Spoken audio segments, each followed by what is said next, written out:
चलो, good afternoon everyone. So welcome to the next class of polity. हमने अभी तक आर्टिकल 14 तक किया है ना। आर्टिकल 14 क्या था, है ना। बेसिकली हम अभी कौन से फंडामेंटल राइट कर रहे हैं, आर्टिकल 14 से 18 तक कर रहे हैं, राइट टू इक्वालिटी, है ना। हम वही कर रहे हैं। तो आज हम डिस्कस करेंगे आर्टिकल 15 एंड 16। इन दोनों को साथ में क्लब करके कराना जरूरी था, इसलिए आर्टिकल 15 एंड 16 को हम साथ में कर रहे हैं।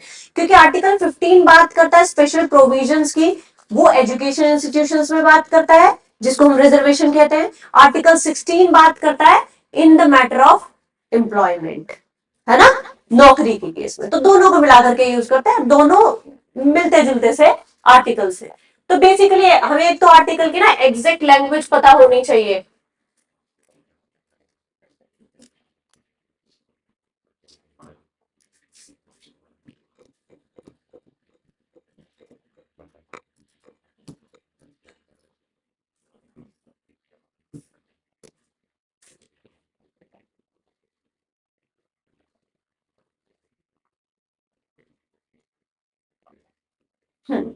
क्या कहता है article 15? Prohibition of discrimination on the grounds of religion, race, caste, sex and place of birth. ठीक है, आर्टिकल 15 पीछे 5 है ना। इट डिस्कस अबाउट 5 थिंग्स कि इनके बेसिस पर आपके साथ डिस्क्रिमिनेशन नहीं हो सकता। डिस्क्रिमिनेशन क्या होता है? भेदभाव। और किन 5 आधार पर नहीं हो सकता?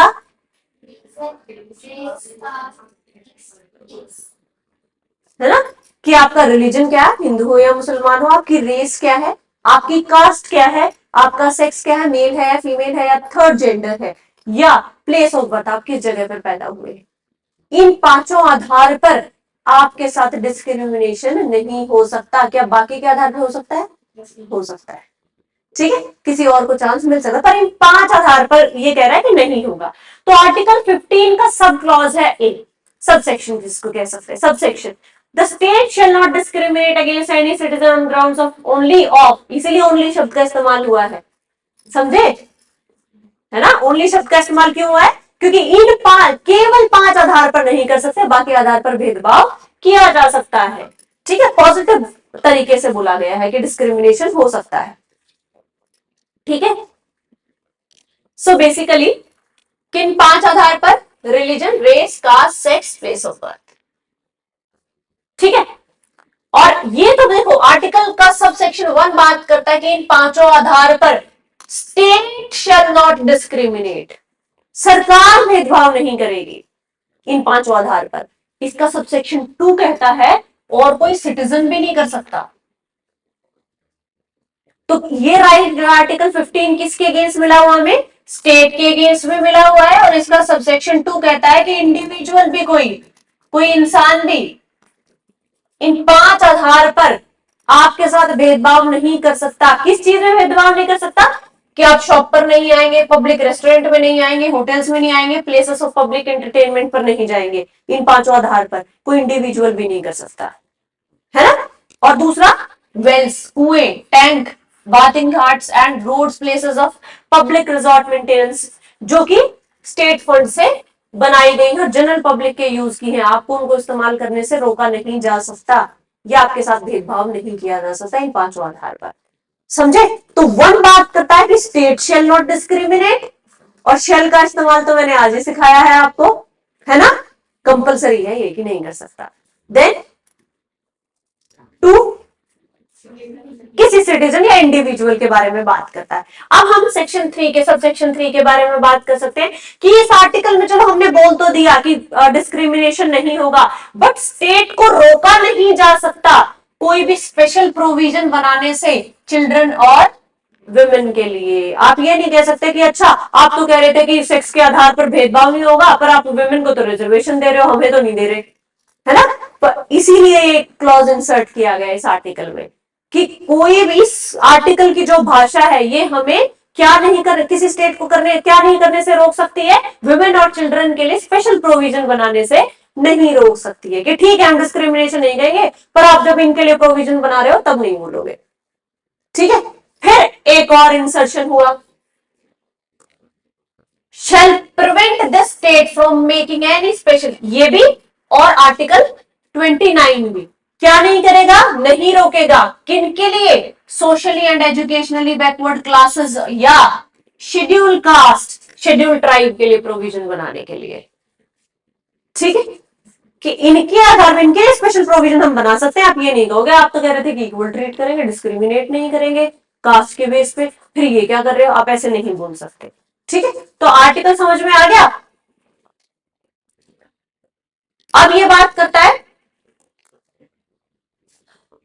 5,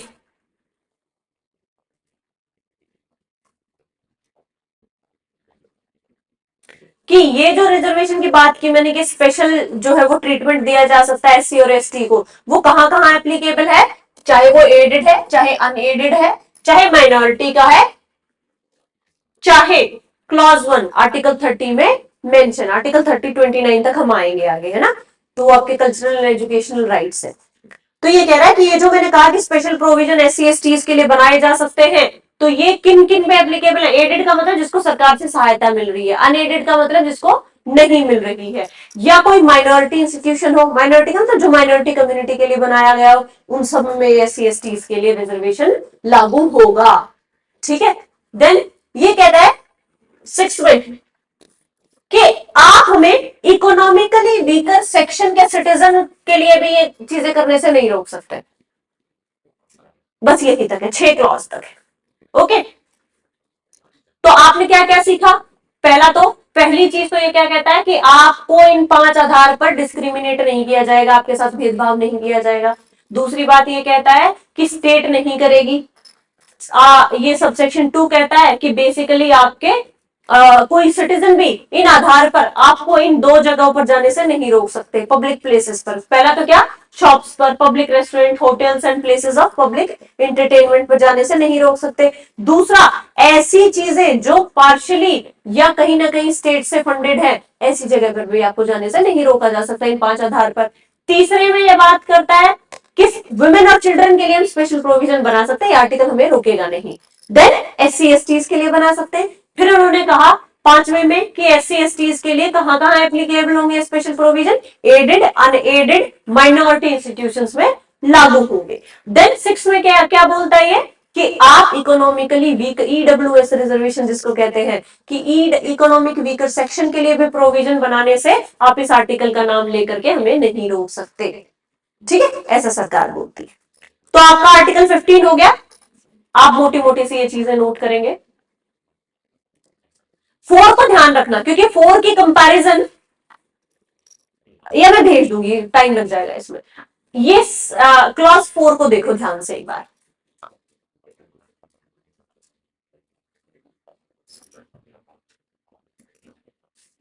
किसके लिए प्रोविजन है? सिटीजन और SC and ST. Socially educationally backward citizen है, एससीज है, एसटीज है। ठीक है, अब हम आर्टिकल करते हैं 16 आपका। यहां से सर्च हो सकता है क्या?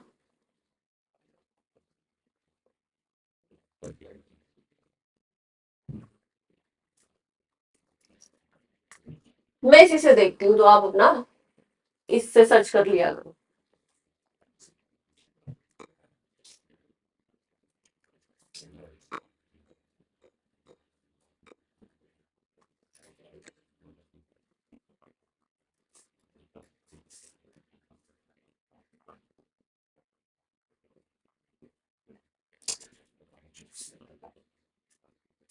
Search from here.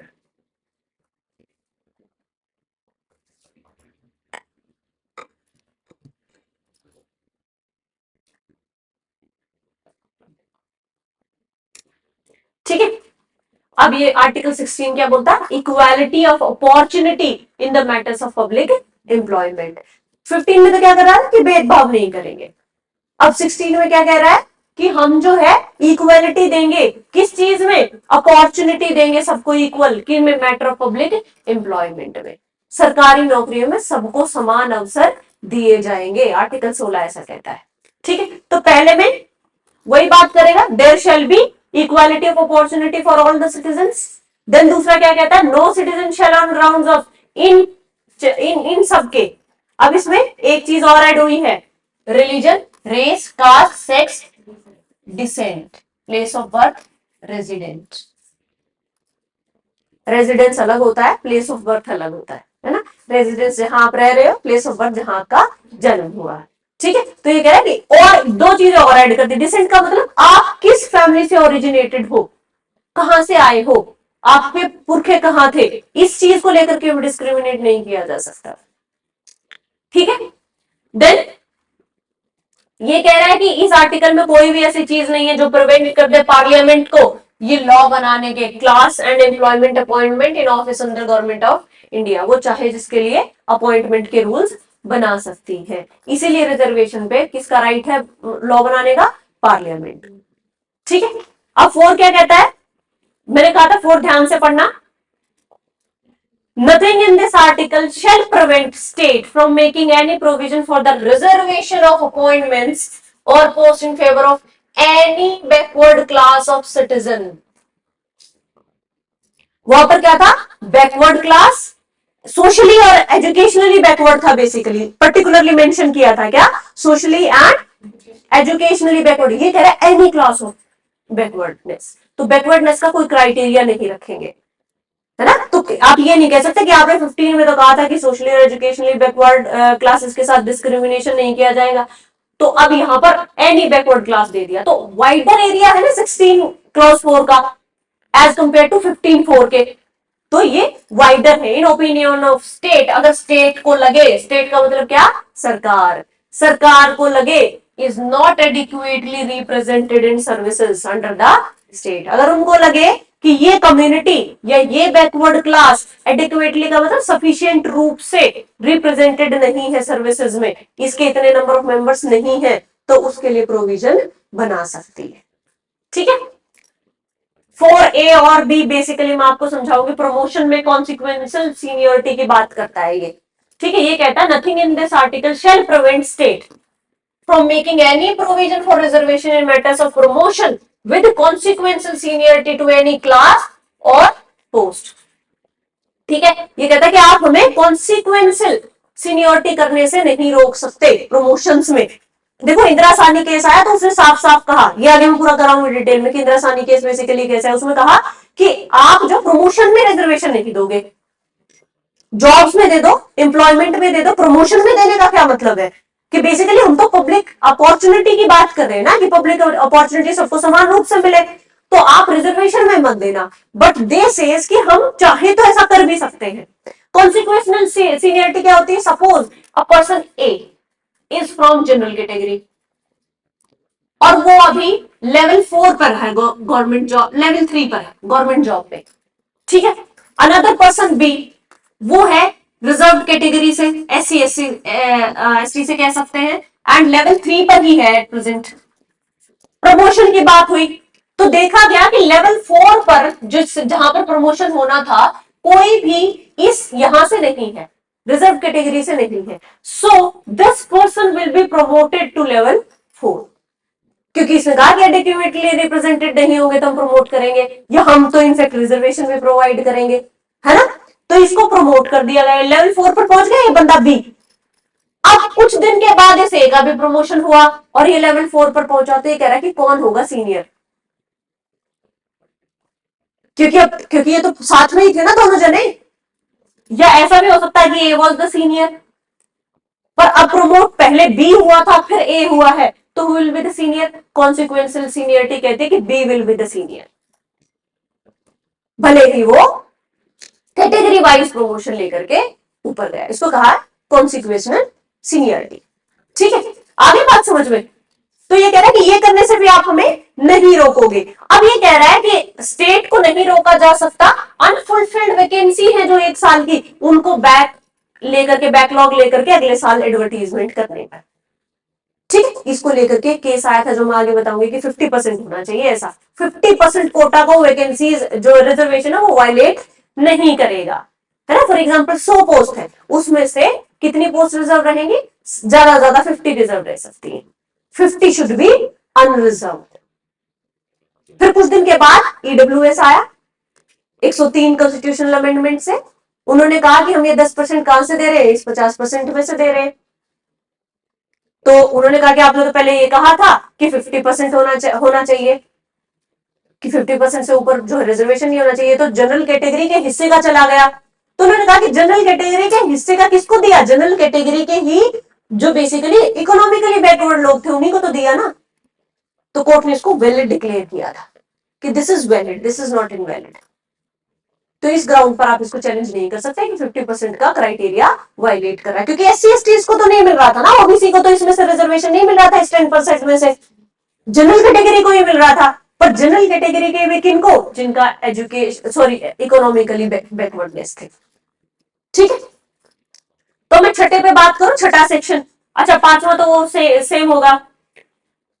अगर कोई भी ऑफिसर जहां पर उसको रिक्रूट होना है और वो रिलीजियस और डिनोमिनेशनल इंस्टीट्यूशंस का मेंबर है, तो बेसिकली वो उस पर्टिकुलर रिलीजन का हो सकता है।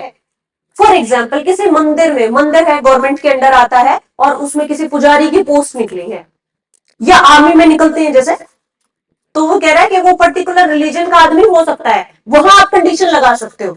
अब कोई फॉर एग्जाम्पल मुस्लिम मदरसों में कोई जाकर के ये नहीं कह सकता मैं हिंदू हूं, मेरी भी एजुकेशन क्वालिफिकेशन है, आप मुझे क्यों नहीं ले रहे हो। वहां पर वो कह सकते हैं कि देखो इस रिलीजन की बातें इनको पता है, they are more familiar with that, तो हम इनको जो है यहां पॉइंट कर सकते हैं। तो जब बात रिलीजियस या डिनोमिनेशनल इंस्टीट्यूशंस की आएगी, तो वहां रिलीजन के आधार पर किसी को प्रेफरेंस दी जा सकती है। ठीक है, देन अगेन वही है, इकोनॉमिकल वीकर सेक्शन के लिए हम कोई भी जो है वो प्रोविजन बनाए तो उसमें आपको हमें रोका नहीं जा सकता। ठीक है, आर्टिकल 15 16 क्लियर। अब ये कह रहा है कि बात ये सारी पंगा ना यहां 4 का है, ये क्या कह रहा है कि आप एक्सेप्शन बना रहे हो।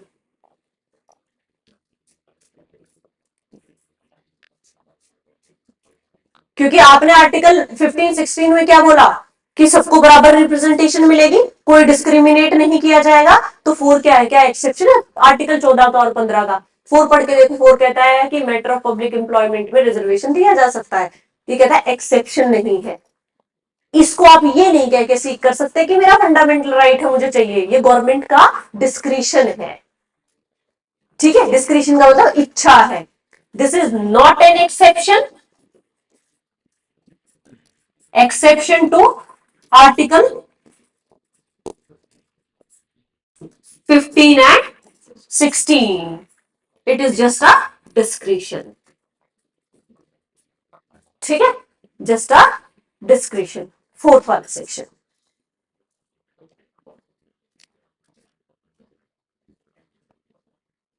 फिफ्टीन में भी आप सेम ही कर सकते हैं, 15 और 16 का। अच्छा, एक केस लिखो, इक्वालिटी को लेकर के ही है। Equal pay for equal work, ये कहीं पे आ जाए तो आपको लिखने के लिए कुछ मटेरियल होना चाहिए ना। Equal pay for equal work, this was first time recognised इन,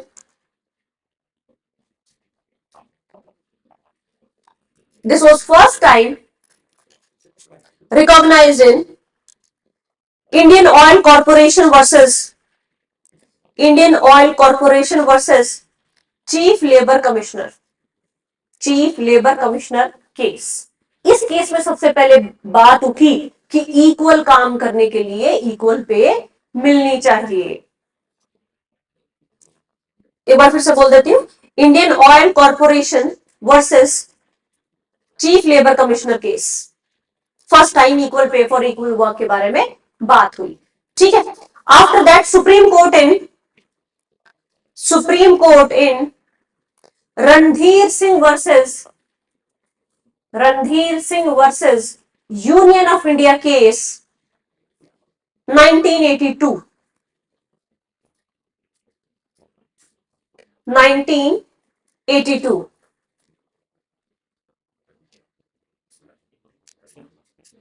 ठीक है, कि equal pay for equal work मिलना चाहिए, ये डीपीएसपी भी है ना। तो ये इस केस में कॉन्क्रीट हो गया कि ये मिलना चाहिए। अच्छा, ये जो 4A इंसर्ट हुआ है ना, ये लिख लो, 4A has been inserted with 77th Constitution Amendment Act 1995 4A को इंसर्ट किया गया, 4 कैपिटल ए को इंसर्ट किया गया।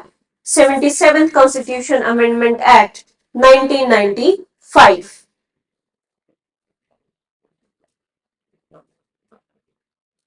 ठीक है, इसी से रिलेटेड ये आपका 15/4 16/4 से रिलेटेड अभी मैं इंदिरा साहनी केस कराऊंगी आपको। ठीक है, और ये 4B इंसर्ट हुआ 81st constitution amendment act 2000। 81st constitutional amendment act 2000। ये तो पता है कॉन्स्टिट्यूशनल अमेंडमेंट एक्ट क्या होते हैं? जब संविधान में बदलाव किए जाए तो उनके नंबर लिख देते हैं जिस एक्ट में वो बन के आते हैं। ठीक है,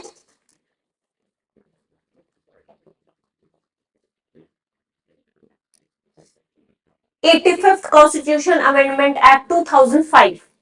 85th कॉन्स्टिट्यूशन अमेंडमेंट एक्ट 2005। इसमें लिख लो promotion of SC/ST with consequential seniority. Promotion of SCs/STs with consequential seniority।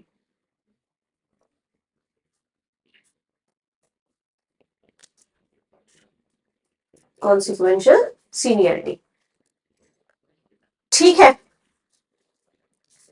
चलो अब एक केस की बात करती हूं मैं। IMA का केस था, Indian Medical Association versus Union of India का केस था, और ये 2011 में था। इसमें बेसिकली क्या हुआ कि आर्मी का जो मेडिकल कॉलेज होता है ना, उसकी 100% सीट्स को रिजर्व कर दिया गया वार्ड्स ऑफ आर्मी पर्सनल के लिए। मतलब जो आर्मी पर्सनल के बच्चे होंगे, चाहे वो रिटायर्ड है चाहे वो सर्विंग है, उनके बच्चे ही वहां पर एडमिशन ले सकते हैं। Arm forces medical college, AFMC जिसको कहते हैं।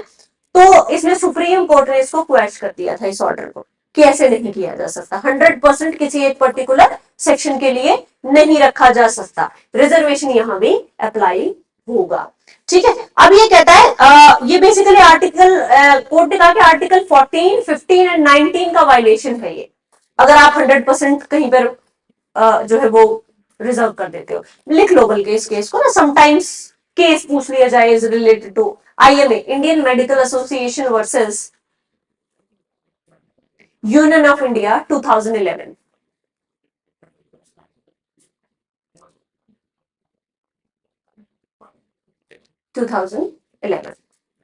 Where the 100% seats, 100% seats were reserved for the wards of army personals।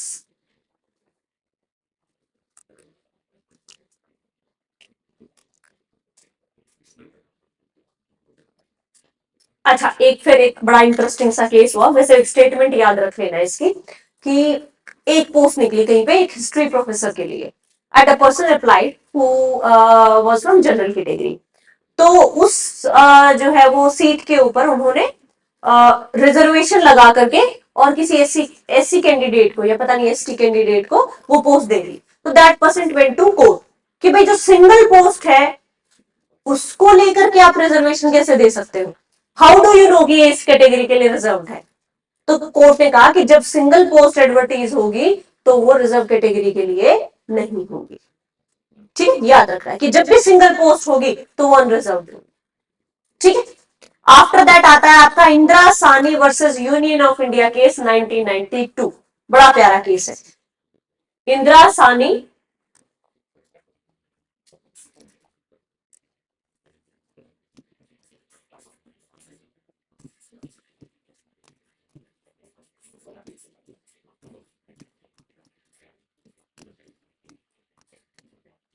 ये केस आया था, इसके बैकड्रॉप में जाते हैं थोड़ा सा कि केस आने से पहले एक्चुअली हुआ क्या था। बेसिकली कॉन्स्टिट्यूशन में जो आर्टिकल है 340, आर्टिकल 340 ये मैंडेट करता है गवर्नमेंट ऑफ इंडिया को कि आपको time to time backward class of citizen के हालचाल जानने के लिए कमीशन को अपॉइंट करते रहना पड़ेगा। ठीक है, एक आपको कमीशन अपॉइंट करना पड़ेगा, वो उससे रिलेटेड रिकमेंडेशन देगा, सरकार उसको मान लेगी अगर वो मानने लायक होगी तो। सबसे पहला जो बैकवर्ड क्लास कमीशन था वो पॉइंट हुआ 1953 में अंडर द चेयरमैनशिप ऑफ काका कालेकर। ठीक है, अपार्ट फ्रॉम दैट सेकंड हुआ 1979 में जिसको कहा गया BP मंडल कमीशन। ठीक है, बीपी मंडल कमीशन ने क्या किया, इन्वेस्टिगेट किया, जो कि उसका काम था, जिसके लिए आर्टिकल 340 के तहत उसको अपॉइंट किया गया था। तो अब उसने क्या किया, 1979 में उसने इन्वेस्टिगेट किया कि जो बैकवर्ड कम्युनिटी है ना, दे constitute 52% of the population of this country, और उन्होंने कहा कि इनको 27% रिजर्वेशन दे देना चाहिए, ओबीसी अदर बैकवर्ड को दे देना चाहिए। ठीक है, मंडल कमीशन जो कि सेकंड बैकवर्ड कमीशन था। ठीक है, इसने कहा कितना रिजर्वेशन दे देना चाहिए ओबीसी को,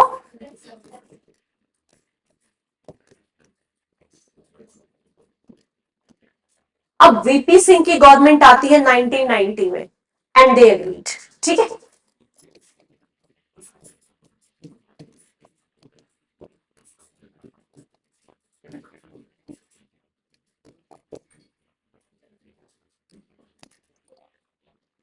उन्होंने रिजर्वेशन दे दिया 1990 में। तो पहला भी लिख लो, पहला commission backward commission under the chairmanship of काका कालेकर 1953।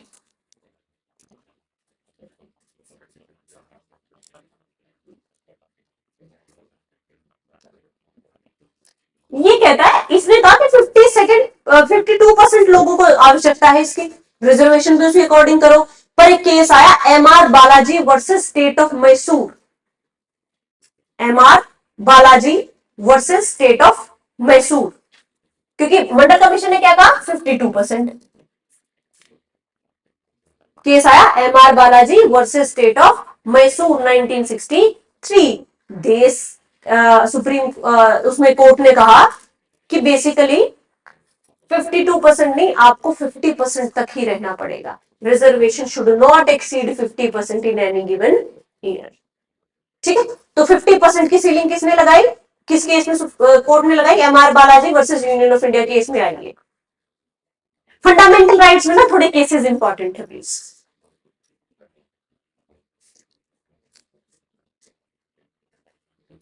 ठीक है, अब बात आई, अब गवर्नमेंट ने रिजर्वेशन दे दिया ओबीसी को, कितना, जितना कि बीपी मंडल ने बोला था 27%। अब बात चली गई कोर्ट में, इंदिरा सानी कोर्ट में चले गए। जनरली जो कोर्ट में केस फाइल करता है उसी के नाम से केस आता है। ठीक है, तो अब इस डिसीजन के अगेंस्ट ये बंदा चला गया कोर्ट में। अब कोर्ट में जाकर के उन्होंने कहा कि देखो, सबसे पहली बात तो आपने ये कह रखा है कि हम डिस्क्रिमिनेशन नहीं करेंगे, फिर ये क्या है, आपने क्या किया, हमें डिस्क्रिमिनेट किया। डिस्क्रिमिनेट, आपने कहा था कि कास्ट के आधार पर नहीं डिस्क्रिमिनेट करेंगे, तो फिर बैकवर्ड, अदर बैकवर्ड कैटेगरी कैसे डिफाइन किया आपने, कास्ट के आधार पर ही तो की, आपने हमें कास्ट के आधार पर क्या किया, डिस्क्रिमिनेट कर दिया। आफ्टर दैट मंडल कमीशन की जो रिपोर्ट थी वो किसी भी ऑब्जेक्टिव क्राइटेरिया पे बेस्ड नहीं थी। उनके पास पैमाना क्या था ये नापने का कि 52% लोग ओबीसी में हैं, तो दैट वाज नॉट साइंटिफिक नहीं थी वो। देन ऐसे कह रहे हैं कि ये जो है मेरिट के अगेंस्ट एक आपका डिस्क्रिमिनेशन है, और एफिकेसी ऑफ एडमिनिस्ट्रेशन इससे इंपैक्ट होती है, एडमिनिस्ट्रेशन जो है वो बेटर परफॉर्म नहीं कर पाएगा क्योंकि मेरिट बेस्ड लोग पीछे रह जाएंगे। ये आर्ग्यूमेंट लेकर के यह बंदा कहा गया कोर्ट में। तो फिर कोर्ट ने हालांकि इनके आर्ग्यूमेंट को खारिज किया और कुछ चीजें दी, वो लिख लो जो इस केस से, इंदिरा सानी केस से। Number 1,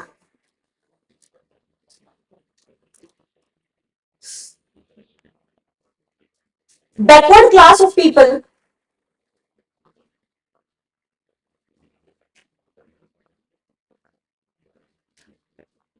is based on caste, कि ये जो हम रिजर्वेशन दे रहे हैं ना बैकवर्ड क्लासेस को, that is based on caste. Number 2, article 16(4) and 15(4) are not exceptions, are not exceptions, but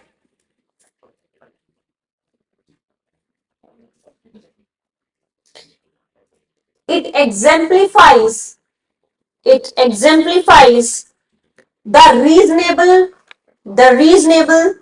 categorization, the reasonable categorization. ठीक है, ये कह रहा है कि एक्सेप्शन नहीं है कि डिस्क्रिमिनेशन नहीं होगी, पर दीज आर द एक्सेप्शन, ऐसे नहीं है। ये क्या कर रहा है, ये बस एक रीजनेबल क्लासिफिकेशन कर रहा है, जो कि मैंने आपको बताया था ना आर्टिकल 14 में कि रीजनेबल क्लासिफिकेशन आर अलाउड। आपके पास रीजन है ना, रीजनेबल क्या होते हैं, जिसके लिए आपके पास वैलिड रीजन हो कि इनको रिजर्वेशन क्यों दे रहे हैं, एक वैलिड रीजन। ठीक है, after that number 3, the concept of creamy layer. The concept of creamy layer, ये याद रखना, पहली बार कंसेप्ट ऑफ क्रीमी लेयर आया इंदिरा साहनी केस में। क्रीमी लेयर का मतलब क्या है कि ये ओबीसी जो है, इनमें से भी कुछ लोग ऐसे होंगे जिनका जो इकोनॉमिकल बैकग्राउंड है वो बेटर होगा, तो ऐसे लोगों को रिजर्वेशन का बेनिफिट नहीं मिलना चाहिए, क्योंकि उनका already educationally, socially, economically they are well off. तो इसको क्रीमी लेयर कहा गया है। The concept of reservation is not applicable on creamy layer in a OBC, ये याद रखना। ठीक है, और हम इस बैकवर्ड क्लास में से बैकवर्ड और मोर बैकवर्ड नाम की भी और कैटेगरी निकाल सकते हैं, ये भी कहा। After that, no reservation in promotions, no reservation in promotions, OBC के लिए बात हो रही है, ये याद रखना। OBC and SC STs are different. फिर अगला, backwardness, backwardness is not defined on grounds of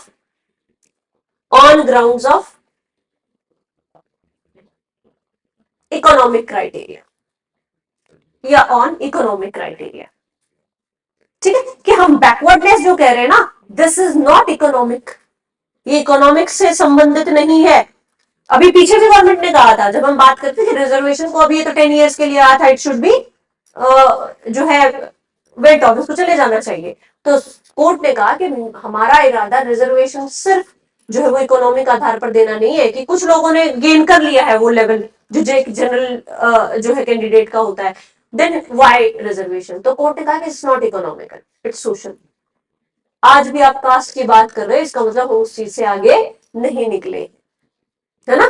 तो कोर्ट ने कहा कि सोशली तो नहीं आए ना आगे, इकोनॉमिकली आने से क्या फायदा है। तो जो रिजर्वेशन है that is not based on economic only. After that, executive order can be made, executive order can be made to make reservation, to make reservation. There should be a permanent body, there should be a permanent body to investigate over and under inclusions, to investigate over and under inclusions।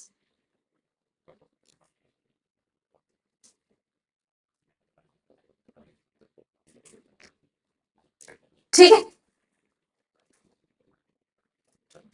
कैसा कोई commission बनाओ permanently जो over और under inclusion, इस list में कितने लोग included हुए इसको लेकर के ध्यान रखे। दूसरा ये कहता है कि अगर कोई भी नया क्राइटेरिया आए रिजर्वेशन को लेकर के, उसको लेकर के डिस्प्यूट हो, तो सीधे कहां आएगी, सुप्रीम कोर्ट। ठीक है, इस लाइन को लिखेंगे, dispute for new criteria, dispute for new criteria will be entertained only by Supreme Court, only by Supreme Court।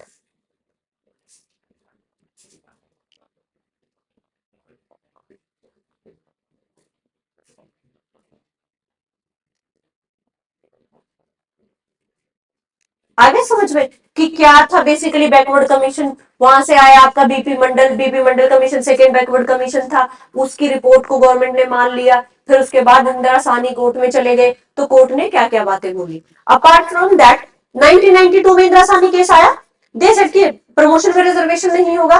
1995 में गवर्नमेंट ने एक अमेंडमेंट ला करके कॉन्स्टिट्यूशनल सीनियरिटी को जो है वो फिक्स कर दिया, वहां पर आर्टिकल 16(4)A जो है वो लगा दिया, और ये बेसिकली माना भी गया। पर इसको लेकर के 2006 में, इन 2006 एम नागराज केस बेसिकली आया। एम नागराज केस बहुत इंपॉर्टेंट केस है। एम नागराज केस, ये टेस्ट सीरीज में इन्होंने इंदिरा साहनी केस को भी गलत कर रखा था, टेस्ट में पूछा गया था, तो प्लीज बी केयरफुल कि कौन सा केस किस चीज से रिलेटेड है। ठीक है। और एम नागराज केस, इसने कहा कि ठीक है, आप ये कंसेप्ट ऑफ क्रीमी लेयर, आपने कहा कि कंसेप्ट ऑफ क्रीमी लेयर जो है वो ओबीसी पे अप्लाई होगा, बट एससी और एसटीज में भी तो होना चाहिए ना ये, कि क्यों क्यों आया ये, बेसिकली कुछ लोग बेनिफिट रीप कर रहे थे। अब जैसे ओबीसी में ही देख ले कि 6000 ओबीसी कम्युनिटीज है, कास्ट है, उनमें से सिर्फ 40% ही 50% रिजर्वेशन ले रहे हैं, बाकी के 60% को नहीं मिल रहा है ना, तो थोड़ा सा डिस्क्रिमिनेशन है ये। तो बेसिकली इन्होंने कहा कि जो 40 कास्ट, सॉरी 6000 में से सिर्फ 40 कास्ट, 40% तो मैंने ज्यादा बोल दिया, 40 कास्ट जो है वो 50% रिजर्वेशन ले रहे हैं, बाकी कितनी बच गई, वो बाकी के 50% में है ना। तो उन्होंने कहा कि भाई ऐसा कंसेप्ट तो होना चाहिए कि इंडियन को नहीं मिलेगा। तो उन्होंने कहा कि देखो एससी में भी के लिए ये मत करो, पर हाँ ये करो 3 टेस्ट, लिखो test for backwardness. M Nagaraja case से आया टेस्ट फॉर बैकवर्डनेस, गवर्नमेंट ने कहा कि बैकवर्डनेस का टेस्ट तो कर लो एससी एसटीज का। वो कैसे होगा, नंबर 1 पहला टेस्ट क्या है, हाँ पहला यही है, टेस्ट ऑफ बैकवर्डनेस करना पड़ेगा। नंबर 2 इनएडिक्वेट रिप्रेजेंटेशन होना चाहिए, कि जब भी आप कोई पॉलिसी बनाओ तो पहला तो क्या करो, टेस्ट ऑफ बैकवर्डनेस करो। दूसरा क्या करो, इनएडिक्वेट रिप्रेजेंटेशन को देखो कि इनएडिक्वेटली रिप्रेजेंटेड तो नहीं है। Number 3 efficiency of administration, efficiency of administration. ठीक है,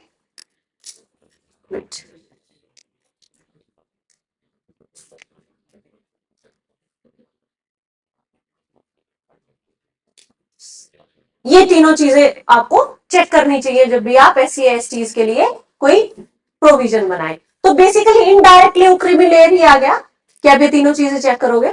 ठीक है, तो बेसिकली हम नागराजा केस से ये टेस्ट आया, टेस्ट ऑफ बैकवर्डनेस, जिसको हमने कहा कि स्टेट को क्या चेक करना पड़ेगा, क्रिमिलेयर का कंसेप्ट जो है एससी एसटीज में भी लेकर के आप ये 3 टेस्ट आपको करके देखने पड़ेंगे।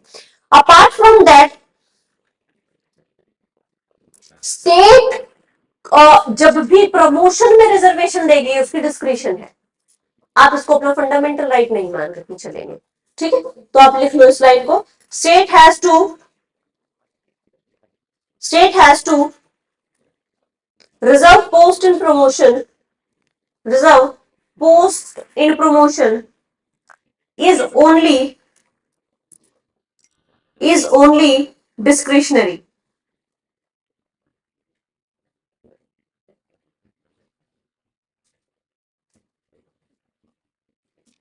ओनली डिस्क्रिशनरी, क्या फोर्स नहीं करोगे। ठीक है, एक और बना लो, ये छोटे छोटे नोट्स हैं। G Rohini commission, G Rohini commission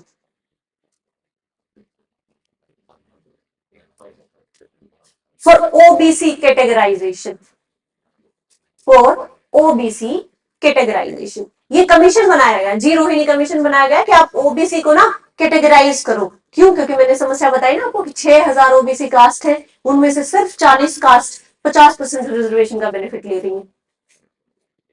तो आप, उन्होंने कहा कि अब कुछ एक को इसमें से बाहर निकालना शुरू करो कि अब आप नहीं हो, इंटाइटल नहीं हो। आप सोचो ना कि किसी की तो 3-4 जनरेशन गवर्नमेंट जॉब में रही, तो उन्होंने कहा बाकी की भी तो कम्युनिटी को मिलना चाहिए ना उसका बेनिफिट, हैंडफुल ऑफ लोगों को नहीं मिलना चाहिए ये। तो इसलिए जी रोहिणी कमीशन आया इसके लिए। और हाँ, प्रमोशन में रिजर्वेशन किस किस को है, ओबीसी को है, हाँ कॉन्स्टिट्यूशनल, उसको बोलेंगे पीडब्ल्यूडी को, पर्सन विद डिसेबिलिटी को, इसको बिल्कुल नहीं है। No reservation in promotion for person with disability, person with disability promotion में। वैसे तो है, ये तो सबको पता है ना, रिजर्वेशन तो है पीडब्ल्यूडी को, बट प्रमोशन में नहीं है। प्रमोशन में सिर्फ किसको है ना। ये आया Rajeev Kumar Gupta versus Union of India case से कि पीडब्ल्यूडी को नहीं है। Rajeev Kumar Gupta versus Union of India.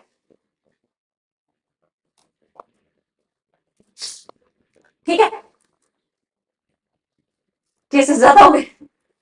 नहीं, जो देखो जो 15-16 में ज्यादा है, बाकी में इतने केसेस नहीं है, क्योंकि यहाँ पर वो बार बार आए ना, रिजर्वेशन आया, किसी केस में गवर्नमेंट ने बहुत इंपॉर्टेंट बात बोली, तो आर्टिकल 14, 15, 16 में थोड़े हैं केसेस, और वो थोड़ा लॉ वाला इम्पैक्ट ना आ जाता है, कभी कभी ऐसे लगता है कि मैंने ये इंपॉर्टेंट केस है, इसमें गवर्नमेंट ने कुछ इंपॉर्टेंट बात बोली या सुप्रीम कोर्ट ने इंपॉर्टेंट बोला, तो इनको प्लीज देख लेना। और एक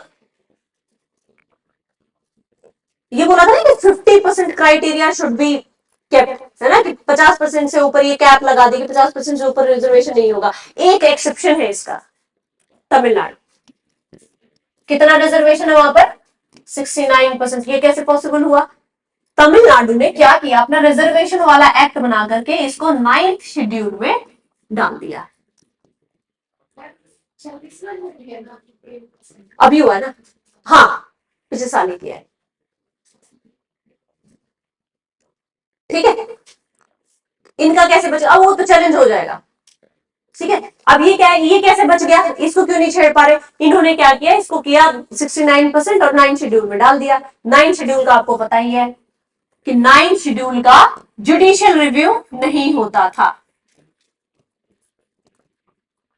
जुडिशियल रिव्यू का मतलब कि जुडिशरी इसको लेकर के आप कुछ नहीं कर सकते, कोई डिसीजन नहीं ले सकते। ठीक है, कब तक? केशवानंदा भारती केस तक।